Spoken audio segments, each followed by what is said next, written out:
데이 2 십자가의 탁월함. 기도로 시작하기. 주님, 주님의 주권을 잠잠히 묵상합니다. 저는 주님의 피조물입니다.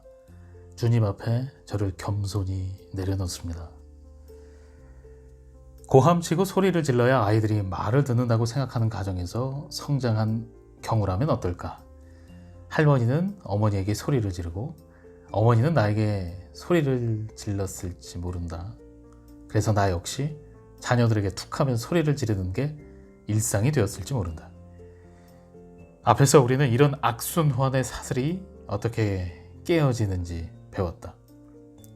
예수님이 십자가에서 돌아가시고 다시 살아나신 것은 바로 그런 상황에서 우리를 자유롭게 하시기 위해서였다. 우리는 흔히 그분의 죽음과 부활이 오직 우리를 천국으로 인도하기 위해서라고 생각한다.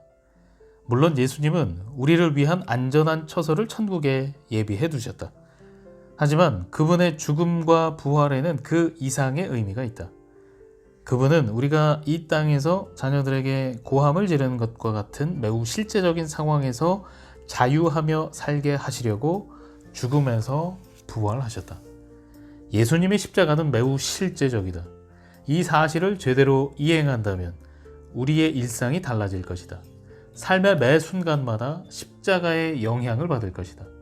우리의 삶은 완전히 달라질 것이다. 예수님의 십자가 희생으로 인해 자녀에게 고함을 지르거나 가족에게 부정적으로 반응하는 육신의 모든 모습에서 우리도 자유로워질 수 있다.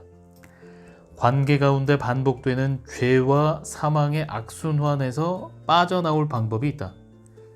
우리가 어제 배웠듯 그것이 바로 십자가의 길이다. 십자가는 하나님의 손에 들린 전지가위다. 그렇다면 십자가는 어떻게 우리의 육신들을 제거할 수 있을까? 우리는 어떻게 실제적인 자유를 누릴 수 있을까? 우리는 날마다 모든 관계 속에서 사랑과 기쁨과 평안함을 드러내기 원한다.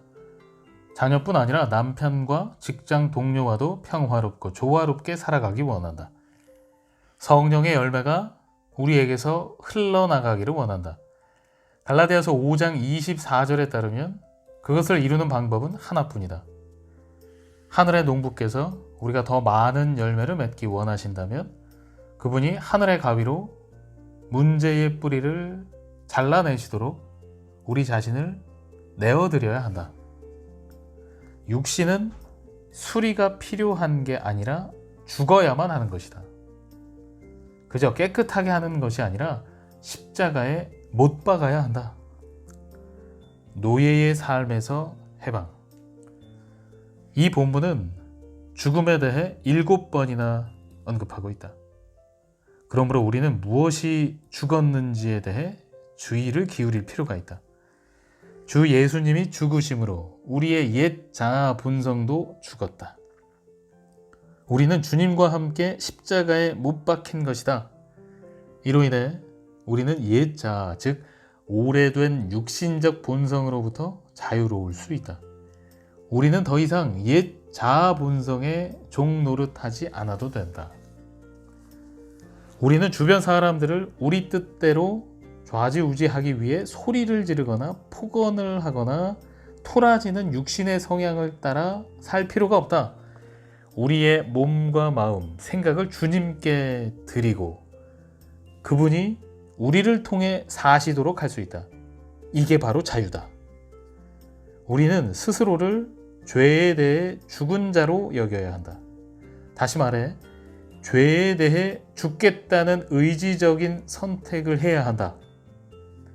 자신을 십자가로 데려가야 한다. 얼마 전 육신이 아닌 성령으로 행하라는 주님의 강력한 권고를 받았다.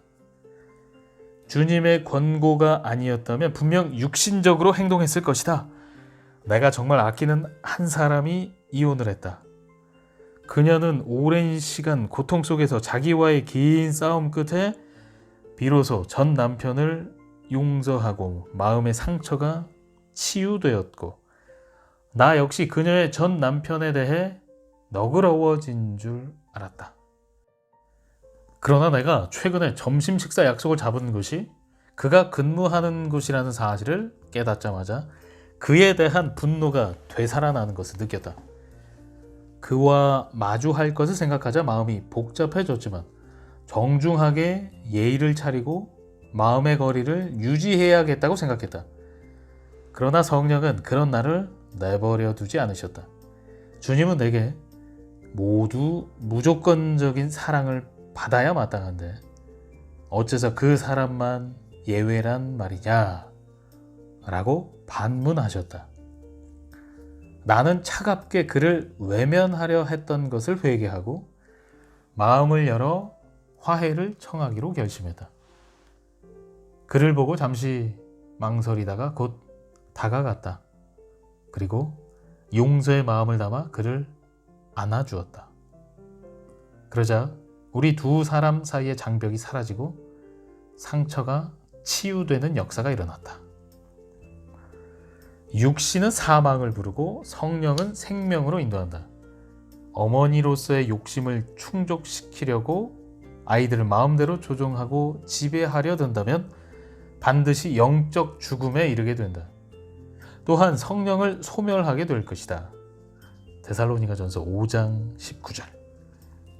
우리를 통해 자녀에게 흘러가야 할 예수님의 생명이 단절될 것이다. 그러나 내 안에 사시는 예수님의 생명에 나 자신을 열어드리고 그분이 나를 통해 자녀들을 인도하고 가르치시도록 내어드린다면 생명의 샘물이 자녀들에게 흘러들게 된다. 이것이 바로 자유다. 십자가 사건은 분명 역사적인 사실이다. 그러나 과거의 시간과 장소에만 국한된 사건이 아니라는 것을 이해하기 바란다. 십자가는 믿는 자들의 삶 가운데 지속적으로 역사하는 하나의 원리라는 것 또한 이해하길 바란다. 이 십자가에 못 박히는 원리는 자아 본성 또는 육신에 대해 죽는 것을 의미한다.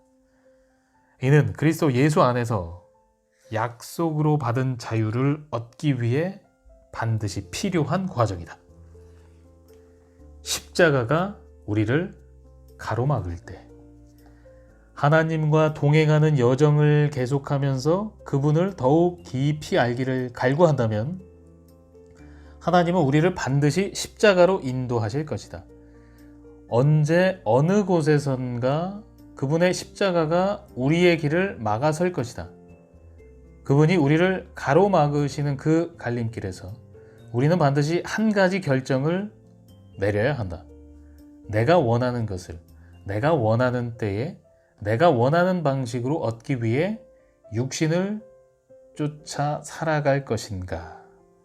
아니면 내가 원하는 모든 것을 내려놓고 하나님이 원하시는 삶을 살기 위해 십자가로 갈 것인가? 나를 포기하고 내어드릴 것인가? 내 길로 가기를 고집할 것인가?